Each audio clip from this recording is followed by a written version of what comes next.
رمضان يا خير الشهور يا فضل رحمن غفور فيك البشائر غيثها يهدي السعادة والسرور أدرك مجيئك نعمة يحيي التراحم والشعور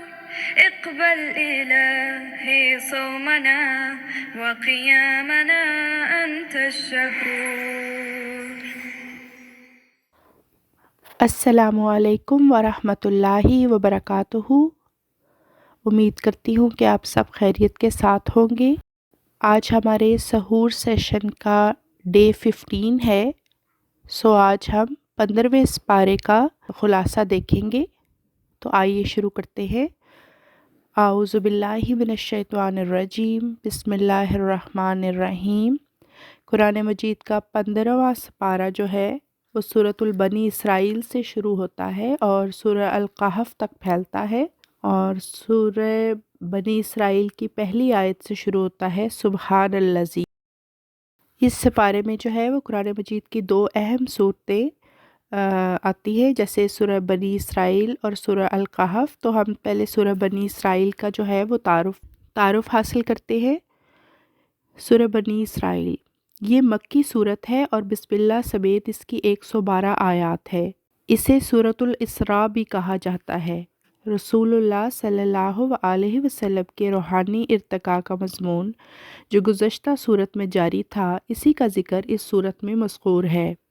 اس میں حضرت صلی اللہ علیہ وسلم کو یہ دکھایا گیا کہ جن نبوتوں کا اختتام فلسطین پر ہوا، آپ جناب کا سفر وہیں پر ختم نہیں ہوتا بلکہ وہاں سے اور بلندیوں کی طرف شروع ہوتا ہے۔ چنانچہ حضرت موسیٰ علیہ السلام کی نبوت کا ذکر فرمایا کہ گو حضرت موسیٰ علیہ السلام بھی بہت بلندیوں تک پہنچے، لیکن محمد رسول اللہ صلی اللہ علیہ وسلم کا ارتقاء اس سے بھی بہت بلند تر تھا۔ یہ صورت اب یہود کے ذکر کو اس طرح بیان کر رہی ہے کہ ان کو اپنے جرائم کی بنا پر اپنے وطن فلسطین سے نکال دیا گیا تھا، اور اللہ تعالیٰ کے بہت ہی سخت نگران بندے ان پر مسلط کیے گئے تھے، جو ان کے شہر کی گلیوں میں داخل ہو کر تیزی سے آگے بڑھے اور تمام شہر کو ملیا میٹ کر دیا۔ لیکن اللہ تعالیٰ پھر ان پر رحم فرمائے گا اور ایک اور موقع انہیں دے گا کہ وہ دوبارہ فلسطین پر قابض ہو جائیں، جیسا کہ فی زمانہ ہو چکا ہے۔ لیکن یہ بھی فرمایا کہ اگر انہوں نے توبہ نہ کی اور اللہ کے بندوں کے ساتھ رحم کے ساتھ پیش نہ آئے تو پھر اللہ تعالیٰ انہیں فلسطین سے خود نکالے گا، نہ کہ مسلمانوں سے جنگ کے نتیجے میں، اور ان کی بجائے اللہ اپنے صالح بندوں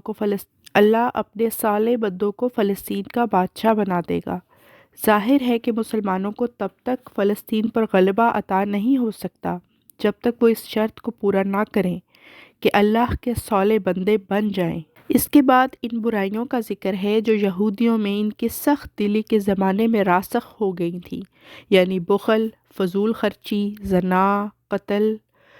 یتیم کا مال کھا جانا، بدعہدی، تکبر وغیرہ، اور مسلمانوں کو ان سے باز رہنے کی تلقین ہے۔ پھر اس صورت میں فرمایا گیا کہ جب تو اس عظیم قرآن کی تلاوت کرتا ہے تو یہ اس کو سمجھنے سے عاری رہتے ہیں، اور اس میں شرک اتنا سرایت کر چکا ہے اور ان میں شرک اتنا سرایت کر چکا ہے کہ جب تو صرف اللہ کی وحدانیت کا ذکر کرے تو پیٹھ پھیر کر چلے جاتے ہیں۔ ان کو کلمہ توحید میں کوئی دلچسپی نہیں رہتی، چونکہ ان کے دلوں میں دہریت گھر کر جاتی ہے، اس لیے یوم آخرت پر سے بھی ان کا ایمان کلیتاً اٹھ جاتا ہے۔ اور جو قوم آخرت پر یقین نہ رکھے اور اپنی جواب دہی کی قائل نہ ہو، وہ اپنے جرائم اور گناہوں میں ہمیشہ بلا روک ٹوک بڑھتی ہی چلی جاتی ہے۔ اس کے بعد اسی رویا کی طرف اشارہ فرماتے ہوئے جس میں رسول اللہ صلی اللہ علیہ وسلم کو ایک کشف کے ذریعے فلسطین کی حالت دکھائی گئی اور پھر مزید روحانی بلندیوں کی طرف آپ کا اسراء ہوا، پھر جس شجرہ ملعونہ کا ذکر ہے اس سے مراد یہودی ہیں، جن کا سورۃ الفاتحہ کی آخری آیت میں ذکر ہے کہ وہ ہمیشہ اللہ کے غضب کے نیچے ہی رہیں گے اور بندوں کے غضب کے نیچے بھی۔ جو لوگ غضب اور انتقام کے عادی ہوں، ان کی مثال آگ کی سی ہے جو نشو و نما کو بھسم کر دیتی ہے، اور جو انکسار مزاج بندے تین کی خاصیت رکھتے ہیں۔ ہر قسم کی نشوونما انہی کے ذریعے ہوتی ہے۔ بس اس ذکر کا یہ مطلب بنتا ہے کہ یہود ہمیشہ رسول اللہ صلی اللہ علیہ وسلم کی تعمیری کوششوں کو ختم کرنے کی کوششیں کرتے رہیں گے اور یہ سوچیں گے کہ یہ مٹی سے نشوونما پانے والے کیسے ہمارا مقابلہ کر سکتے ہیں، مگر تمام دنیا کی نشوونما اس بات کا ثبوت ہے کہ آگ کبھی اللہ کی قدرت سے پیدا ہونے والی نشوونما کو بھسم نہیں کر سکی۔ تمام لہلہاتے ہوئے باغات اور سبزہ زار اس بات کے گواہ ہیں۔ اس کے بعد قرآن کریم کی وہ آیت ہے جو اقیم الصلاۃ سے شروع ہوتی ہے اور رسول اللہ صلی اللہ علیہ وسلم کے مقام محمود کا ذکر کرتی ہے۔ بس رسول اللہ صلی اللہ علیہ وسلم کے مخالفین جو کوشش آپ کو مذموم کرنے کی کر سکتے ہیں کرتے چلے جائے، مگر اس کے نتیجے میں ہمیشہ اللہ تعالیٰ آپ صلی اللہ علیہ وسلم کو بلند تر مقام کی طرف اٹھاتا چلا جائے گا۔ گویا آپ صلی اللہ علیہ وسلم کے روحانی ارتقاء کو اس رنگ میں بھی اونچا فرمایا یہاں تک کہ آپ اس مقام محمود تک پہنچ جائیں گے جس تک کسی دوسرے کی رسائی نہیں ہوئی ہے، مگر یہ مقام یوں ہی نصیب نہیں ہوا کرتا۔ اس کے لیے فتہجد بہ نافلہ تعلق فرما دیا گیا کہ اس کے لیے راتوں کو اٹھ کر ہمیشہ دعائیں کرتا چلا جا۔ یہ دعویٰ کہ آپ واقعی مقام محمود تک پہنچائے جائیں گے عملاً بھی رسول اللہ صلی اللہ علیہ وسلم کی زندگی میں دشمن نے پورا ہوتا ہوا دیکھ لیا کہ جب آپ بظاہر مغلوب ہو کر مکہ سے نکلے تو اس صورت میں ایک دعا کی صورت میں یہ پیش گوئی تھی کہ تو دوبارہ اس شہر میں داخل ہوگا اور یہ اعلان کرے گا کہ حق آ گیا اور باطل بھاگ گیا اور باطل کے مقدر میں ہی بھاگنا ہے۔ یہ ایسے ہی ہے جیسے روشنی آ جائے تو اندھیرا بھاگ جاتا ہے۔ اس کے بعد آیت نمبر 81 روح کے متعلق ہے۔ رسول اللہ صلی اللہ علیہ وسلم سے جب لوگوں نے کہا ہمیں بتائیے کہ روح کیا چیز ہے، اللہ تعالیٰ نے یہ جواب عطا فرمایا کہ ان سے کہہ دے کہ روح میرے رب کے امر کے سوا اور کچھ نہیں۔ عیسائی حضرات عیسیٰ علیہ السلام کو روح اللہ مانتے ہیں اور یہی لقب مسلمان بھی آپ علیہ السلام کو دیتے ہیں، مگر اس بات میں حضرت عیسیٰ کو کوئی خصوصیت حاصل نہیں کیونکہ آپ علیہ السلام بھی محض اسی طرح امر الہی سے پیدا ہوئے ہیں جیسا کہ آغاز میں تمام زندگی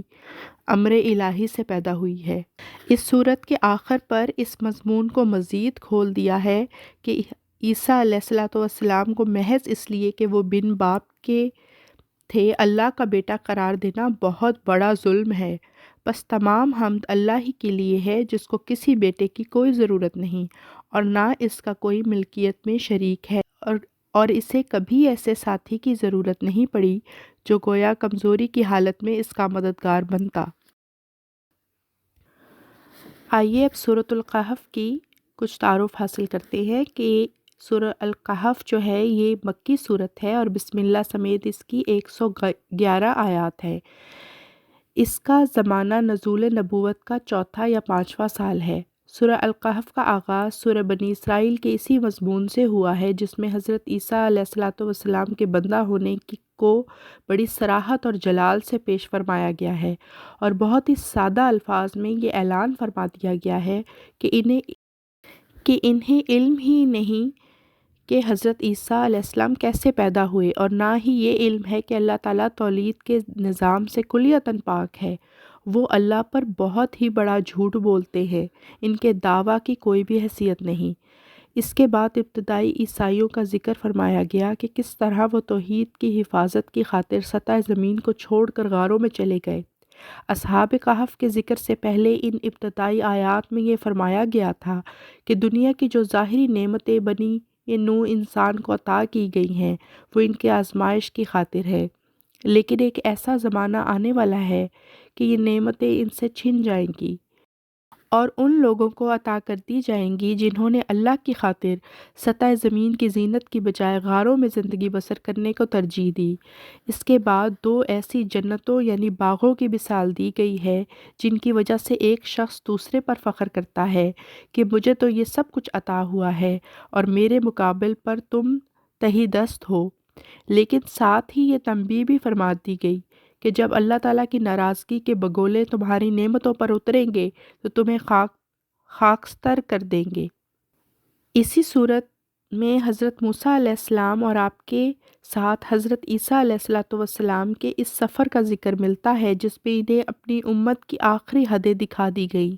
اور اس مقام کی نشاندہی فرما دی گئی جہاں روحانی غذا کی مچھلی واپس سمندر میں چلی گئی، اور یہ عیسائیت کے ظہور اسلام سے پہلے کے اس دور کی طرف اشارہ ہے جب وہ روحانیت کھو چکی تھی۔